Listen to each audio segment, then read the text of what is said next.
الشيطان الرجيم بسم الله الرحمن الرحيم وقل جاء الحق وزهق الباطل وقل جاء الحق وزهق الباطل إن الباطل كان زهوقا وننزل من القرآن ما هو شفاء ورحمة للمؤمنين ولا يزيد الظالمين إلا خسارا۔ سابق آیتوں میں آج کی اس آیت سے متصل جڑی ہوئی پہلی آیت میں رب العزت کے ساتھ ایمان والے کا تعلق، ایمان کے ساتھ جڑے ہوئے فرد کے ساتھ طاغوتی طاقتیں،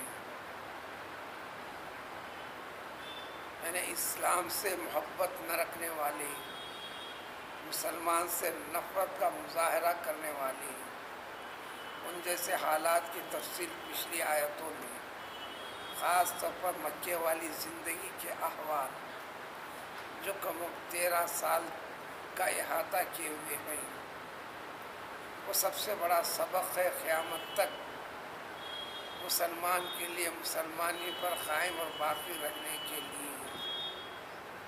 بالکل اسی طرح کسی کے ہاں جب بچہ پیدا ہوتا ہے،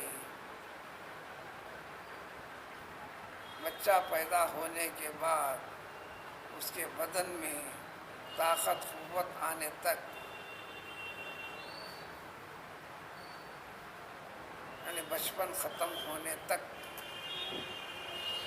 جیسے مختلف قسم کے مراحل سے اس کی حفاظت کرنا پڑتی ہے، مصائب کو جھیلنا برداشت کرنا پڑتا ہے، شب و روز ایک جگہ کر دینا پڑتا ہے، کبھی غم کبھی خوشی کے مراحل سے گزرنا پڑتا ہے۔ تو اس جیسی ہر مسلمان کے لیے یہ احوال زندگی میں آئیں گے۔ دیکھو تمہارے رسول علیہ السلام کے ساتھ ہوا، ان پر ایمان رکھنے والوں کے ساتھ ہوا، اس کیفیت کے ساتھ رہنے پر پھر اللہ تعالیٰ جو ساری دنیا میں کفر کے مظاہرے، کفریہ طاقت اقتدار رکھنے والی چیزوں کو جو غلبہ دیا تھا اس سے پہلے سارے کے سارے ختم ہو۔ اتنی جدوجہد کرنا پڑے گی، اس منظر میں تم کو کرنا کیا ہے؟ تو 2-3 باتیں گزری تھیں۔ ایک تو نماز کا سہارا دو، چھوٹی سے بڑی چیز کے اندر زندگی کے ہر قسم کی پریشانی کا حل، اس سے بڑی پریشانیاں تو تھے ہی نہیں۔ نماز کو نماز کے اوقات میں ہمیشہ پابندی کے ساتھ قائم اور باقی، نماز کو نماز کے وقت میں، پھر جماعت کے ساتھ، سب سے پہلا درجہ، یعنی اپنے رب سے جڑنے کا طریقہ۔ پھر اس کے بعد بتلا دیا گیا تھا پھر جہاں بھی جاؤ، جہاں بھی اٹھو، جو بھی کام کرو، گھر میں داخل ہوتے وقت، گھر سے نکلتے وقت پر، ڈیوٹی کو جاؤ، کاروبار کو جاؤ، کوئی اہم معاملہ اس کو جاؤ، وہاں اس وقت تو جہادی معاملات تھے، ہجرت والے معاملات تھے، تو اللہ تعالیٰ سے مدد، اللہ کی رحمت کو طلب کرنے کا طریقہ اللہ نے بتایا، یعنی دعا بتایا، جس کو ہم اپنے الفاظ میں کہہ سکتے ہیں پرو فرما دے دیا۔ آپ صرف اس کو بھر دو، داخل کر دو، رب العزت نے تیار کر کے دے دیا۔ اپنی عملی زندگی کے اندر خوف خداوندی پیدا کرو، ودعات ربی ادخلنی مدخل صدق واخرجنی مخرج صدق واجعل لی من لدنک سلطانا نصیرا۔ تمہاری زندگی کے ہر موڑ پر حمایتی پیدا کرنے کے لیے درخواست خالی تم کو پیش کرنا ہے، یقین رکھنا ہے۔ آج کی آیت میں تو اس سلسلے سے جڑی ہوئی ہے، وقل جاء الحق، یعنی اتنا پچھلا اعادہ کرنے کی اس کی تو تفصیل ہے، کافی بڑی طویل تفصیل جو ذکر کی گئی، جو اس میں محفوظ ہے، اسے ملا کر سلسلہ چلیے تو آج کی آیت میں ہے، جب اللہ تبارک تعالیٰ یقیناً مدد فرمائے گا، فرمایا مکے سے آزمائش اتنی سخت ہوئی، اپنے کاروبار سے ہاتھ دھونا پڑا، عزیز و اقارب کے رشتے ناطے کو توڑنا پڑا، حکم کو ماننا پڑا، محبوب وطن جس میں پیدا ہوئے نشو نما پائے، اس کے ہر انچ انچ والے حصے سے جو پیار و محبت تھا چھوڑنا پڑا، بغیر معاوضے کے چھوڑنا پڑا۔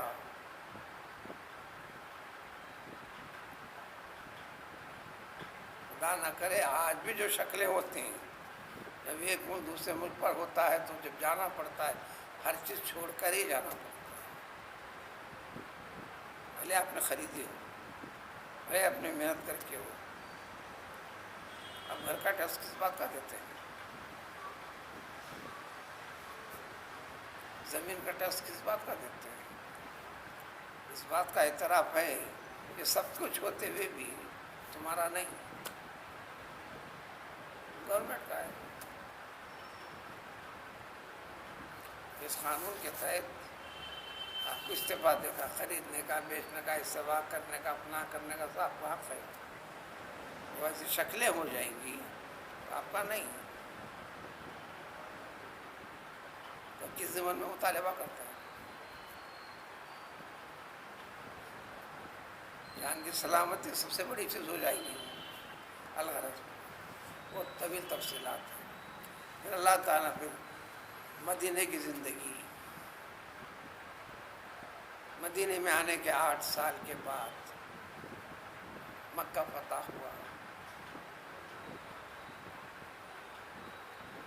جب غلبہ ہونے کے بعد آپ اسلامی رنگ میں پوری طرح، بلکہ آپ کے اطراف و اکناف میں بھی ہر چیز میں اسلامی رنگ کو ظاہر کر دو، طریقے کو۔ جب یہ کہو وَقُلْ جَاءَ الْحَقُّ وَزَهَقَ الْبَاطِلُ، حق آ گیا، اب تک جو باطل پرستی کا شور شرابہ غلبہ تھا، ختم ہو گیا۔ ان الباطل کان زہوقا، اگرچہ کہ کتنا بھی عروج کو پہنچ جائے، اس کی جڑیں کتنی بھی گہری کر لیں دنیا والے، دنیا داری کے لحاظ سے، وہ طریقہ ایمان، وہ طریقہ دین اسلام جس کو ختم کرنے کے لیے، طریقہ ایمان، طریقہ دین اسلام، اسلام ہے کیا؟ اللہ کے ایک نمونہ پیش کیجیے، کہاں سے لا کے پیش کرتے ہیں؟ مسلمان کی زندگی، مسلمان کے معاملات، طرز زندگی، بات چیت میں، کاروبار میں، معاملات میں،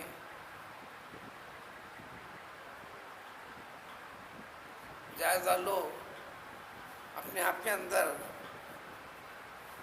اللہ ماشاء اللہ جو ہوگا سو ہوگا، خود آپ کا ضمیر فیصلہ کرے گا۔ میں مسلمان کہتے لوگوں کی نظروں میں اس فارمولے پر دیکھنے پر میرا ضمیر خود میرے اوپر فیصلہ کرے گا، تو کہاں کا مسلمان، تیری کائی کی مسلمانی۔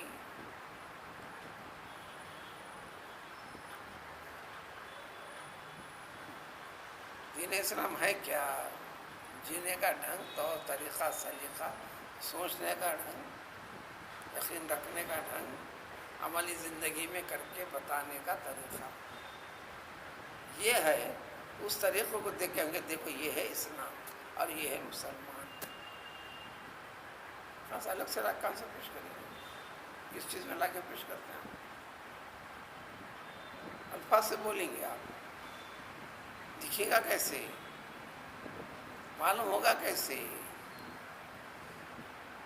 دیکھو اللہ تعالیٰ ایک ہے، اس کی یکتائی میں کوئی بھی شریک نہیں ہے، ہر چیز کا خالق وہی ہے، مالک وہی ہے، اس کو رکھا وہی ہے.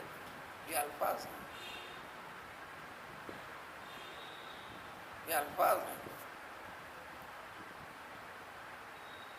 مظاہرہ سامنے ہونا نا، وہ کہاں ہے؟ چلو نمک یہ کیا چیز ہوتی ہے؟ آپ انگریزی میں بدلیں گے، لفظ بدلیں گے، سالٹ یہ بھی لفظ چھوا، اس کی حقیقت کہاں ہے؟ چلو عربی میں بدل دو ملہن، چلو تیلگو میں بدل دو، الفاظ کی شکل کا ہیر پھیر ہوں گا، حقیقت ہے کہاں؟ اسلام ایک حقیقت کا نام ہے، جو آپ کی نظر میں، جو لباس میں، جو طریقے جینے میں، جو کاروبار کرنے میں، عملی زندگی کا جائزہ لو. چند نمونے کم و بیش، کسی بھی دن کا کوئی پیپر خالی نہیں. قتل کے معاملے میں فہرست مسلمان کی، مسلمانوں کے خاندانوں سے، شیخ سے لے کر سید تک لے کر ساری کے ساری چیزیں، چوری ڈاکے میں اس کا، قتل و غارت گیری میں اس کا. مسلمان ہوتے مسلمان، شادی کر کے بیوی کو لا کر پھر فحش کاری کروانے کا،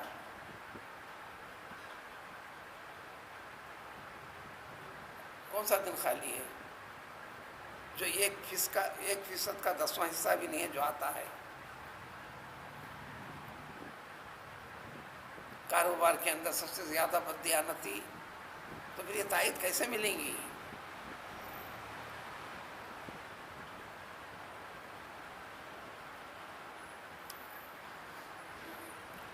آج سے کوئی 50 سال پرانی بات ہے، علماء کی ایک جماعت مکہ مسجد سے نماز پڑھ کر نکلی. ارے وہ کیا طریقہ تھا، یہ عادت تھی، جمعے کی نماز پڑھ کے چلتے ہوئے دکانوں سے ایک گھومٹی کی دکان چنے پھٹانے کی، اسی کے پاس میں ایک مسلمان کی دکان ہے، چنے پھٹانے سے ملتے ہیں. ایک روایت، جمعے کے دن کھلے چنے کی دال کھانا، بھنے ہوئے چنے کھانا. آج بھی اکثر حیدرآباد گھروں میں جمعہ آتے اس دن دالچے کی شکل میں، کسی بھی شکل میں چاول پکیں گے، دالچا بنے گا. کل اس کے بارے میں تحقیق کرنا نہیں مجھے. تو 1 پیسے کی، 1 پیسہ بہت بڑی چیز تھی. آج کی بات نہیں سوچنا، آج کی بات نہیں سوچنا. یہ اس وقت کی بات ہے، 500 روپے میں آپ کی بلڈنگ کھڑے ہوتی تھی، 500 روپے میں بلڈنگ کھڑے ہو جاتی تھی. اس وقت کی بات ہے. جماعت ہے، مولانا 1 پیسہ دے کر کومٹی کی دکان سے کھلے چنے خرید. دوسرے مولانا کا آپ یہ کیا غلطی کر رہے ہیں؟ ہم خرید و فروخت کریں تو ایک مسلمان کی دکان سے خریدنا، انہیں بھی فائدے کے لیے بیٹھا، انہیں بھی فائدے کے لیے بیٹھا. فائدہ ایک مسلمان کا کرنا چاہیے، اب غیر مسلم کا کر رہے ہیں. تو خریدنے والے صاحب کہے بالکل صحیح فرمایا آپ نے، میں مسلمان کا فائدہ کرنے کے لیے ہی غیر مسلم کومٹی کی دکان سے خریدا ہوں. اب یہ سن کر حیران ہوئے. جائیے خریدے دیکھیے، یہ مسلمان کی دکان کا معاملہ دیکھو، انہیں 1 پیسے میں کتنی مقدار کم دے رہا ہے، اور انہیں 1 پیسے میں مقدار برابر تھی کہ اس پہ کوانٹٹی مقدار کتنی بڑھ رہی ہے. تو فائدہ کس کا ہوا؟ مسلمان کا فائدہ ہوا. یعنی مجھے گھاٹا ہونے کا گھاٹا نہیں ہوا، اور مسلمان کا فائدہ تھا.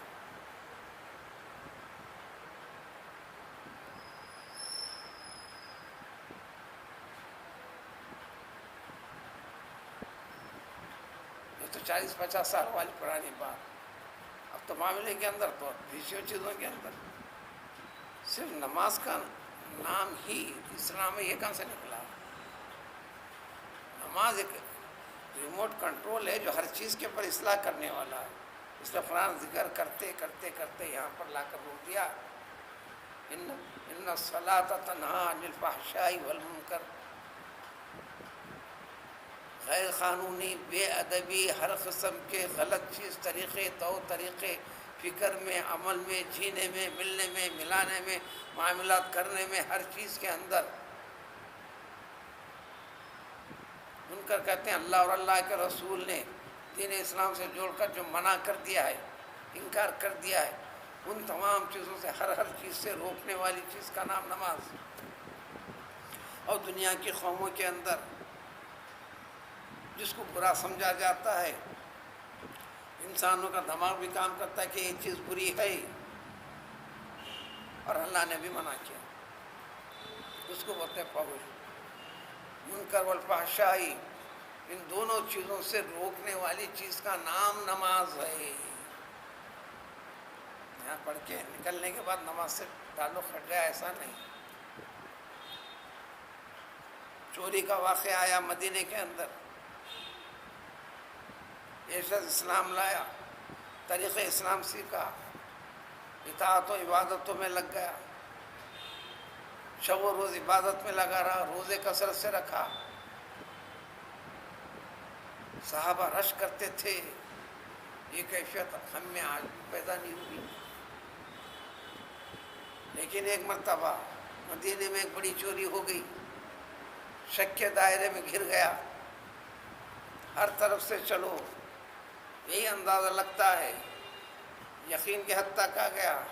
جس کی عبادتوں کے اوپر ہم رشک کرتے تھے، تعجب کرتے تھے، چور یہی نکلا ہے. یہ پوری کہانی سنا کر حضور صلی اللہ علیہ وسلم کے سامنے عرض کیے، یہ شخص ایسا نکلا. تو جواب حضور صلی اللہ علیہ وسلم یہی دیا، جب تم اتنی ساری کیفیت اس کے پیش کر رہے ہو، اب چوری کا معاملہ اس سے سرزد ہوا ہے، تو اس کی یہ کثرت اطاعت، عبادت، دین اسلام، اس کے طریقوں سے محبت، ایک دن اس کو اس چوری والے گناہوں نے، برے عمل سے بھی اس کی نماز اس کو روک دے گی. بعد میں نہیں کرے گا. تو مطلب ہوا کہ ابھی پورا دین میں داخل ہونے میں کچھ کمی ہے. اور اس طرح اگر جائزہ لیں تو سمجھ میں آئے گا کہ ہمارا کتنا اسلام. اللہ کا فرمان غلط نہیں، مان تم لعلون ان کنتم مومنین. تم اس ایمان کے تقاضے کی تعمیل کر کے ظاہر کرو. اعلان خدا بندی، تم حاکم رہو گے، محکوم نہیں. کائنات کی ہر چیز، اس دنیا میں رہنے اٹھنے بسنے والا، چاہے کسی بھی طاقت کے بل بوتے پر بڑھ جائے، اب غلبہ، فوقیت تم کو میں دوں گا. جب نہیں ہے ان کو بھی دینے والا میں. یہ فیصلہ ہے. لہذا جب مکہ فتح ہوا تو اس وقت بھی حضور صلی اللہ علیہ وسلم مکے میں داخل ہوئے. طواف کرتے وقت پر مکے کے اطراف پورے 360 بت لگے ہوئے اطراف. ارے کہ بت میں چھڑی سے اس کی آنکھ میں یہ کرتے، یہ آیت شریفہ پڑھتے، حق آ گیا، باطل ختم،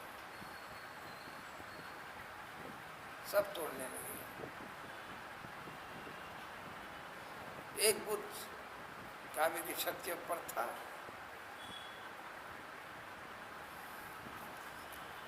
آپ اپنے نواسے، جن کا نام علی تھا،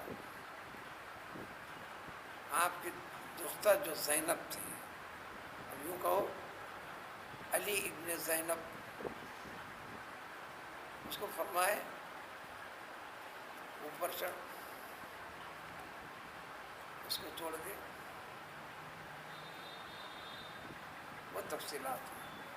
تو یہی پڑھتے چلتے تھے نے مفہوم خداوندی کو سمجھایا عملی طور پر، خالی وہی مراد نہیں ہے۔ اب آپ کی زندگی میں جہاں جہاں آپ کو مغلوب ہو کر دبکی مار کر جینا ہے، چلنا ہے، کرنا ہے، سر اٹھا کر نہیں، سینہ تنا کر نہیں۔ سر اٹھانے، سینہ تنانے کے لیے سب سے پہلے اپنے آپ کو دھونا پڑتا ہے روحانی اعتبار سے۔ بڑا مشقت کا کام ہے، بڑا مشقت کا کام ہے۔ جب ہو جائے گا خود مفہوم، نہ پڑھنے پر بھی دیکھو حق آ کر رہا، باطل جو غلط ہے، شیطانیت، طاغوتیت، سرکشی، یہ ختم ہو گئی۔ ان الباطل، قاعدہ بتا دے، یقینا ہر غلط چیز، باطل چیز، اس کو تو ختم ہونا ہی ہے۔ لیکن اللہ تعالیٰ نے یہ آزمائش کے لیے انسانوں کے درمیان میں رکھ دیا، یہ حق کی جانثاری والی کیفیت خود میں پھر اپنی نسل میں کرتا ہے۔ تو یہ صحرا، اس کا اعزاز بڑھانے کے لیے اس کو دیکھ کر جنت کے بڑے بڑے درجے رضامندی کے ذریعے سے، بڑے بڑے انعامات سے اس دنیا میں آنے والی نسلوں میں پھر آخرت میں بڑھا دیتے ہیں۔ ورنہ ایک دن تو فیصلہ کر کے رکھے ہیں، اب کوئی نبی آنے والا نہیں، رسول آنے والا نہیں، منٹوں میں نہیں، سیکنڈوں میں، سیکنڈ کی بھی ضرورت نہیں ہے۔ ان الساعۃ لآتیۃ، جب بھی آئیں گے بغتۃ، اچانک، نہ سوچ کا ہوش رہے گا، نہ دوڑنے کا، نہ بچنے کا کوئی ہوش تک نہیں رہے گا۔ آنا باتوں تو کبھی کا ختم کریں گے۔ رکھنے کا مطلب اسلام سے جڑے ہوئے افراد کو اپنی اسلامیت کو پختہ کرنے کا موقع دینا ہے، حقیقی ایمان کا رنگ بھرنا ہے، استفادہ نہ کرنے پر مسائل کو جھیلنا ہے۔ اب اس مفہوم کو جوڑ کر اگلی آیت میں ہے، یہ اللہ تعالیٰ جو کلام پاک ہے، تمہارے لیے زندگی کے جتنے دشواریاں ہیں، سوچ کے اعتبار سے، فکر کے اعتبار سے، آگے بڑھنے کے اعتبار سے، یعنی روحانی امراض، دل میں پیدا ہونے والے شکوک و شبہات، ان تمام میں رحم و کرم کے لیے، ان بیماریوں کو ختم کرنے کے لیے، کہ ظاہری بدن کو لائق ہونے والی چیزیں بھی اللہ تعالیٰ نے کیسے رحمت، کیسے شفا رکھی ہے، اس کی وضاحت تفصیل سے جڑی ہوئی اگلی آیت